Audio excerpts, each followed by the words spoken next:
we have seen the traditional method of animal classification. Now we will see the new system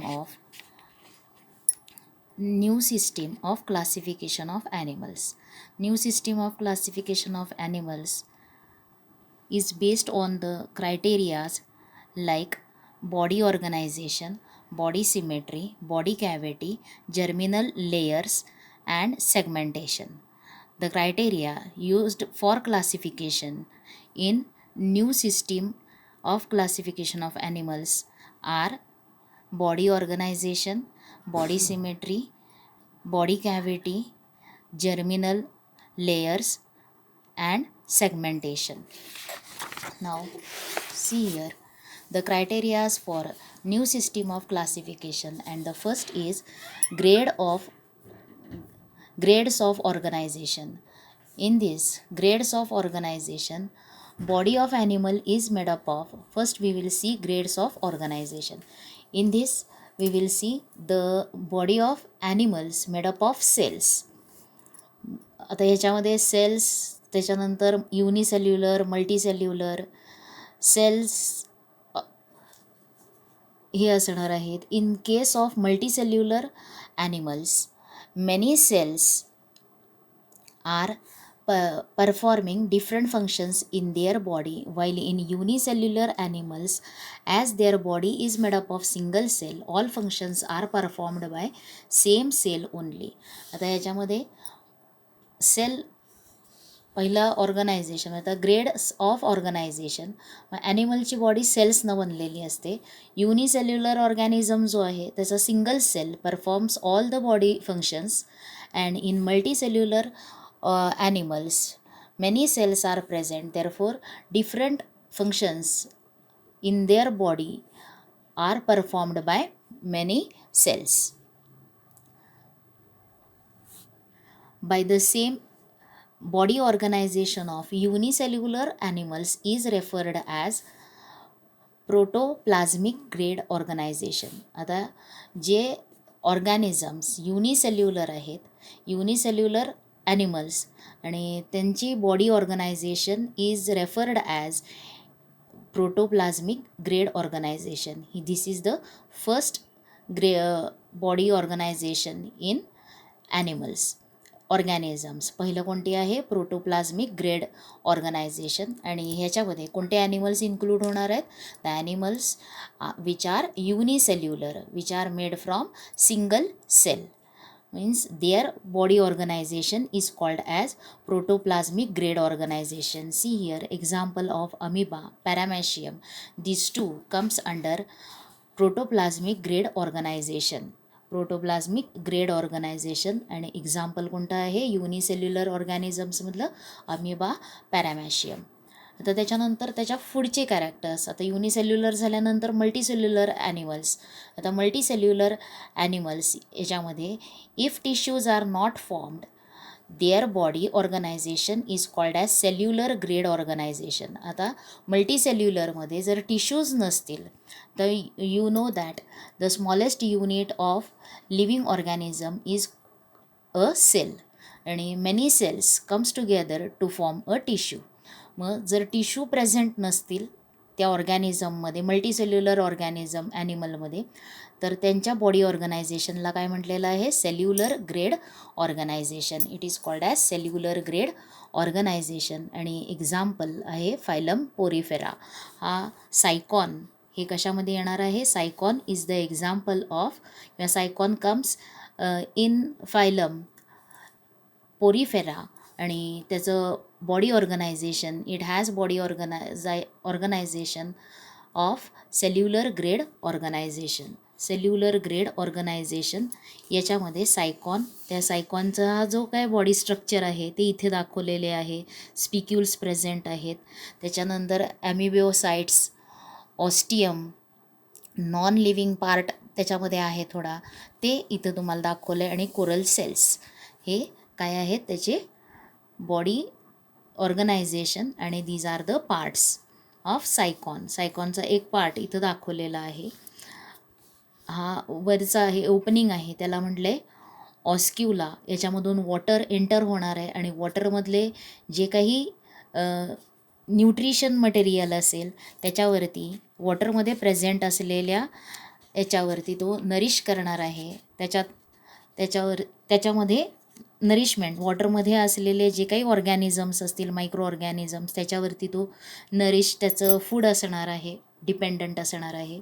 आता याच्यामध्ये म्हणजे 2 body organisations बघितला. पहिला प्रोटोप्लाझ्मिक grade organisation, ह्याच्यामध्ये फक्त युनिसेल्युलर ऑर्गॅनिझम्स येणार आहेत.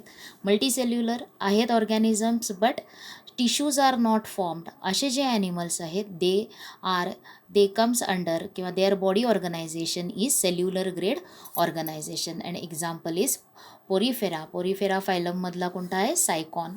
त्याच्यानंतर in case of some animals cells comes together to form tissue with the help of which all the body functions are performed. Such animals shows cell tissue grade organisation. आता जसजसं development होत गेली आहे, evolution होऊन किंवा complexity ऑर्गॅनिझम्समध्ये increase होत गेली, तसे काय झालेले आहेत, त्यांचं बॉडी ऑर्गनायझेशनसुद्धा हायर लेवलला होणार आहे. मग लिव्हिंग ऑर्गॅनिझम्स किंवा ॲनिमल्स विथ मल्टीसेल्युलर आहेत आणि त्यांच्यामध्ये काय आहेत, many cells comes together to form a tissue. आणि त्याच्यामुळं काय होणार आहेत, बॉडी फंक्शन्स त्या टिश्यूजमार्फत केले जाणार आहेत. मग अशा ॲनिमल्समध्ये जे बॉडी ऑर्गनायझेशन आहे त्यांना काय म्हटलेलं आहे, सेल टिश्यू ग्रेड ऑर्गनायझेशन.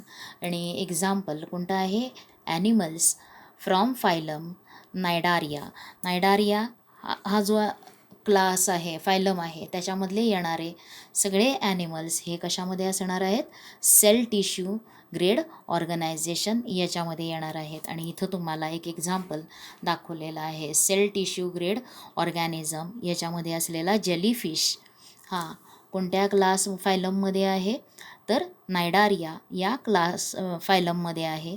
आणि त्याचा जेलीफिशचा बॉडी ऑर्गनायझेशन कोणत्या टाईपचं आहे, तर सेल टिश्यू ग्रेड ऑर्गनायझेशन हे येणार आहे. त्याच्यानंतर फ्लॅट वर्म्स शोज. आता फ्लॅट वर्म्स जे आहेत, इथं एक फ्लॅट वर्म तुम्हाला दाखवलेलं आहे आणि आता याच्यामध्ये टिश्यू ऑर्गन ग्रेड ऑर्गनायझेशन ही प्रेझेंट असणार आहेत.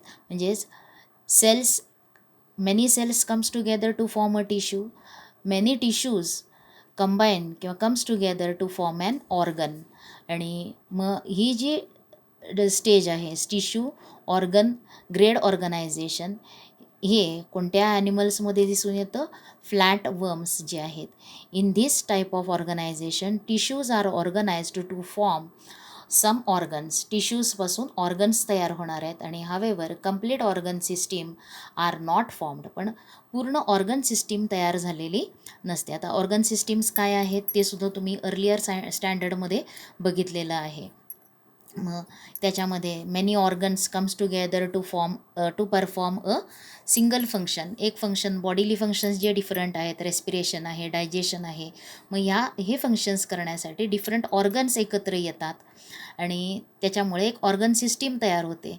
पण या ॲनिमल्समध्ये काय आहे, टिश्यू ऑर्गन ग्रेड ऑर्गनायझेशन याच्यामध्ये असलेला फ्लॅटवर्म्स जे आहेत त्यांच्यामध्ये टिश्यूजपासून ऑर्गन्स तयार झालेले आहेत पण कंप्लीट ऑर्गन सिस्टीम तयार झालेली नाही.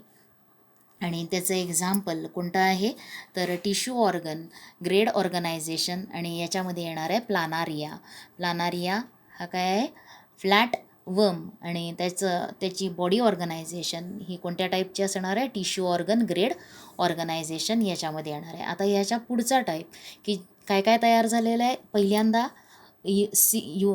सिंगल सेल युनिसेल्युलर आणि त्या ऑर्गॅनिझमची बॉडी ऑर्गनायझेशन कोणती आहे, ग्रेड ऑर्गनायझेशन प्रोटोप्लाझ्मिक ग्रेड ऑर्गनायझेशन. त्याच्यानंतर सेल्स आहेत आणि सेल्सपासून मल्टीसेल्युलर आहे पण टिश्यूज तयार झालेले नाहीत, असे सेल्युलर ग्रेड ऑर्गनायझेशन. त्याच्यामध्ये येणार आहे पोरीफेरा आणि त्याच्यामधला सायकॉन. त्याच्यानंतर टिश्यूज म्हणजे सेल्स आहेत, सेल्सपासून काय तयार झालेले आहेत, टिश्यूज फॉर्म झालेले आहेत आणि त्या ऑर्गॅनिझम्सला काय म्हटलेलं आहे, बॉडी ऑर्गनायझेशनला म्हटलं सेल टिश्यू ग्रेड ऑर्गनायझेशन, आणि त्याच्यामध्ये नायडारिया क्लासमधले फायलममधले ॲनिमल्स इन्क्लूड होणार आहेत. आणि आता त्याच्यानंतर जे टिश्यूज फॉर्म झालेले आहेत पण नायडारियामध्ये ते टिश्यूज फंक्शन्स करत नाहीत बॉडीचे. आता त्याच्या पुढचं कॉम्प्लेक्सिटी किंवा त्याच्यानंतर जे इव्हॉल्युशन होत गेलेले आहेत किंवा त्याच्यामध्ये टिश्यू ऑर्गन ग्रेड ऑर्गनायझेशन, ह्याच्यामध्ये tissues comes together to form an organ, पण कंप्लीट ऑर्गन सिस्टीम तयार झालेली नसते. आणि या ग्रेड ऑर्गनायझेशनला काय म्हटले, टिश्यू ऑर्गन ग्रेड ऑर्गनायझेशन. मग आता ह्याच्या पुढच्या ह्याच्यामध्ये काय असणार आहे, ऑर्गन्स फॉर्म होणार आहेत आणि ऑर्गन्स एकत्र येऊन काय फॉर्म होणार आहे, एक ऑर्गन सिस्टीम तयार होणार आहे. आणि त्या बॉडी ऑर्गनायझेशनला किंवा ग्रेड ऑर्गनायझेशनला काय म्हटलेलं आहे, organ system body organ system grade organisation ही 5th टाईप असणार आहे. आता बिसाइड्स, आता इथं तुम्हाला एक डायग्रॅम दाखवलेली आहे. त्या डायग्रॅममध्ये ह्युमन बिंग, त्याच्यामध्ये कोणती ग्रेड ऑर्गनायझेशन आहे, तर organ system grade organisation present आहे. Different organs comes together to form a system. मग respiratory system, circulatory system, excretory system, हे जे आहेत ह्या व्हेरियस सिस्टीम्स, ह्या ऑर्गन्स एकत्र येऊन ते फंक्शन्स केले जाणार आहेत. म्हणून ह्युमन बिईंगमध्ये असलेली ग्रेड ऑर्गनायझेशन कोणत्या टाईपची आहे, ऑर्गन सिस्टीम ग्रेड ऑर्गनायझेशन याच्यामध्ये येणार आहे. आता इथं तुम्हाला नेम्स लिहायला सांगितलेले आहेत. मग ह्याच्यामध्ये हा पार्ट जो आहे त्याच्यामध्ये ब्रेन असणार आहे, लंग्स, लिव्हर, त्याच्यानंतर these are blood vessels, thigh skin आहे इथे, त्याच्यानंतर माउथ, इथं जो आहे हा हार्ट येणार आहे. आणि हा जो बीन शेप आहे, हे बीन शेपमध्ये काय असणार आहे, किडनी आहे. त्याच्यानंतर हे हँड्समधले बोन्स दिसतात. त्याच्यानंतर इथं तुम्हाला मसल्स दिसत आहेत. म्हणजे याच्यामध्ये काय आहे, हे जो ऑर्गन सिस्टीम आहे ह्युमन बिंग, याच्यामध्ये ग्रेड ऑर्गनायझेशन कोणतं असणार आहे, ऑर्गन सिस्टीम ग्रेड ऑर्गनायझेशन येईल. तुम्हाला फिगर एक्झाममध्ये विचारली जाते आणि हे ब्लँक्स दिले जातात, ते तुम्हाला फिल करायचे असतात. मग ते व्यवस्थित तुमच्या वहीमध्ये हे करा. आता besides the 4 systems, 4 types of body organisation, कोणते 4 टाईप्स ऑफ बॉडी ऑर्गनायझेशन्स बघितले तुम्ही. पहिलं बघितलं प्रोटोप्लाझमिक ग्रेड ऑर्गनायझेशन, सेकंड बघितलं तुम्ही सेल्युलर ग्रेड ऑर्गनायझेशन, थर्ड बघितलं कोणतं, सेल टिश्यू ग्रेड ऑर्गनायझेशन, त्याच्यानंतर टिश्यू ऑर्गन ग्रेड ऑर्गनायझेशन, आणि लास्ट आहे ऑर्गन सिस्टीम ग्रेड ऑर्गनायझेशन. आणि याच्यामध्ये एक्झाम्पल कोणते येणार आहेत, ह्युमन बिंग आहे, फ्रॉग, क्रॅब, हे त्याच्यामध्ये काय असणार आहेत, एक्झाम्पल्स. आता यांच्यामध्ये काय होणार आहे, in which different organs are joint together to form organ systems. Different organs are joint together to form the organ system that perform specific functions. मग डायजेशन फंक्शन असेल, एक्सक्रिएटरी फंक्शन असेल, सर्क्युलेटरी फंक्शन असेल, रेस्पिरेशनचं function असेल, ते करण्यासाठी different organs they are joint together to form a system. आता त्याच्यानंतरचा क्रायटेरिया, न्यू सिस्टीम क्लासिफिकेशनमधला पहिला ग्रेड ऑर्गनायझेशन झाला. त्याच्यानंतर आहे बॉडी सिमेट्री. आता तुम्ही जर human being, take the picture of human body and amoeba, त्याचा शेप अनइव्हन शेप असणार आहे अमिबाला, आणि ह्युमन बिंग, या दोघांच्यामध्ये काय करायचं आहे, and try to make an imaginary section through specific plane of their bodies so as to get 2 equal halves. 2 equal हाफमध्ये, halves म्हणजे काय, हाफ करणं. मग आता एक इमॅजिनरी ॲक्सिस, जर आपण एक इमॅजिनरी ॲक्सिस अशी पास केली तर ह्युमन बिंगमध्ये मला त्या बॉडीचे 2 इक्वल पार्ट्स झालेले दिसतात. मग त्याला म्हणायचं आहे सिमेट्री. जर 2 इक्वल पार्ट्स एखाद्या इमॅजिनरी ॲक्सिसमुळं काय होणार आहे, तर त्या ऑर्गॅनिझमचे 2 इक्वल पार्ट्समध्ये 2 इक्वल हॉल्फ्समध्ये डिव्हिजन होत असेल बॉडीचं, तर त्याला काय म्हणायचं आहे, मग सिमेट्रिकल ॲक्सिस त्याला म्हटलं, त्या ॲक्सिसला म्हटलं आहे सिमेट्रिकल ॲक्सिस. आणखीन मग त्या सिमेट्रिकल ॲक्सिस जे आहेत ते काही ऑर्गॅनिझम्समध्ये 1 असेल, काहींच्यामध्ये 1-2 असतील आणि काहींमध्ये कोणत्याही सेक्शननं जरी आपण त्याला तो ॲक्सिस पास झाला तरी त्याचे 2 इक्वल पार्ट्स होत असतात आणि काही ऑर्गॅनिझम्समध्ये 2 इक्वल पार्ट्स होत नाहीत. अशावरून सिमेट्री जी आहे, बॉडी सिमेट्री, त्याच्यावरून पुन्हा क्लासिफिकेशन होतं. ज्यांच्यामध्ये सिमेट्रिकल पार्ट्स तयार होत नाहीत त्यांना काय म्हटलेलं आहे, असिमेट्रिकल बॉडी असलेले ॲनिमल्स. आता in imaginary sense, if body of any animal is cut through imaginary axis of body, it may or may not produce two equal parts. जर इक्वल पार्ट्स तयार करत असेल तर सिमेट्री म्हणणार आहोत आपण, आणि इक्वल पार्ट्स तयार होत नसेल तर सिमेट्री नाही. असं depending upon this property there are different types of animal bodies. मग आता ॲनिमल बॉडीज कोणत्या टाईपचे आहेत? असिमेट्रिकल बॉडी आहे, रॅडियल सिमेट्री आहे आणि बायलॅटरल सिमेट्री. आता असिमेट्री म्हणजे कोणत्याही ॲक्सिसमध्ये जर आपण इमॅजिनरी ॲक्सिसनं त्या बॉडीचे 2 इक्वल हाल्फ्समध्ये डिव्हिजन होत नाही त्यांना काय म्हटलेलं आहे? Asymmetrical body. In case of such body these are there is no any such imaginary axis of the body through which we can get two equal halves. For example आहे amoeba, पॅरामॅशियम and some sponges. यांच्यामध्ये काय होणार आहे? 2 equal parts तयार होत नाहीत, म्हणून त्यांची जे बॉडी सिमेट्री जी आहे ती कोणत्या टाईपची आहे? असिमेट्री आहे. त्याच्यानंतर रॅडियल सिमेट्री. आता in this type of body if imaginary cut passes through the central axis but any plane of the body, it gives two equal halves. For example, starfish. In case of this animal, there are 5 different planes passing through central axis of the body through which we get two equal halves. आता starfish जो आहे त्या स्टारफिशमध्ये आता radial symmetry म्हणजे जसं काय त्याच्या बॉडीच्या सेंट्रलमधून तो ॲक्सिस पास होणार आहे. बॉडीच्या सेंट्रलमधून तो ॲक्सिस पास झाला की त्या ऑर्गॅनिझमचे 2 इक्वल पार्ट्स होतील. असं तसं जर असेल तर त्याला काय म्हटलं आहे? Radial symmetry. फॉर एक्झाम्पल तुम्हाला इथं हायड्राचं दाखवलेलं आहे. स्टारफिश जर बघितला तर स्टारफिश जो आहे त्या स्टारफिशची डायग्रॅम ही काय आहे? तिला इथं तुम्हाला स्टारफिश आहे आणि त्या स्टारफिशचे जर आपण त्याचे ॲक्सिस जर केले, हा एक ॲक्सिस असेल, हा दुसरा ॲक्सिस असेल, हा तिसरा ॲक्सिस असेल, हा चौथा असेल आणि हा 5वा असेल. हे 5च ॲक्सिस जे त्याच्या सेंटरमधून पास होणार आहेत आणि त्याचे काय करणार आहेत? 2 इक्वल पार्ट्स करणार आहेत. बघा हा एक ॲक्सिस, इमॅजिनरी ॲक्सिस बघा, आणि त्याच्यानंतर हा एक घेतला. हे 2 इक्वल पार्ट्स तयार होणार आहेत बॉडीचे. असे स्टारफिशसाठी रॅडियल सिमेट्री आहे आणि ॲक्सिस किती आहेत? सिमेट्रिकल ॲक्सिस 5 आहेत.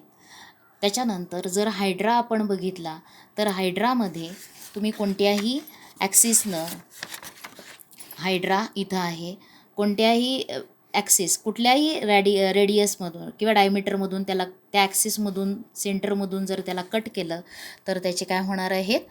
इक्वल पार्ट्समध्ये 2 इक्वल पार्ट्समध्ये डिव्हिजन होणार आहे. मग हायड्रा आहे तिथं त्याला जसं स्टारफिशला फक्त 5 इमॅजिनरी ॲक्सिस 5 ॲक्सिस असतील सिमेट्रीचे, तसं हायड्रामध्ये मेनी ॲक्सिस असणार आहेत. आणखीन इथं तुम्हाला हायड्रासाठी दाखवलेलं आहे आणि हायड्रा हॅज रॅडियल सिमेट्री. त्याच्यानंतर bilateral symmetry. Bilateral means 2 equal parts, म्हणजे फक्त असा एकच ॲक्सिस की ज्याच्यामधून त्या ऑर्गॅनिझमचे काय होणार आहे? 2 इक्वल पार्ट्समध्ये डिव्हिजन होणार आहे. म्हणजे इक्वल पार्ट्समध्ये डिव्हिजन करणारा जो ॲक्सिस आहे तो काय असणार आहे? 1 अँड ओन्ली 1. जसं स्टारफिशमध्ये 5 ॲक्सिस असतात. त्याच्यानंतर हायड्रा जर घेतला तर त्याच्यामध्ये मेनी ॲक्सिस असणार आहेत की 2 इक्वल पार्ट्समध्ये डिव्हिजन करणारे. पण बायलॅटरल सिमेट्री याच्यामध्ये in this type of body there is only 1 such imaginary axis of a body through which we can get 2 equal halves. याच्यामध्ये काय असणार आहेत? 2 इक्वल हाल्फ्समध्ये डिव्हाइड करणारे किती पार्ट्स असणार आहेत?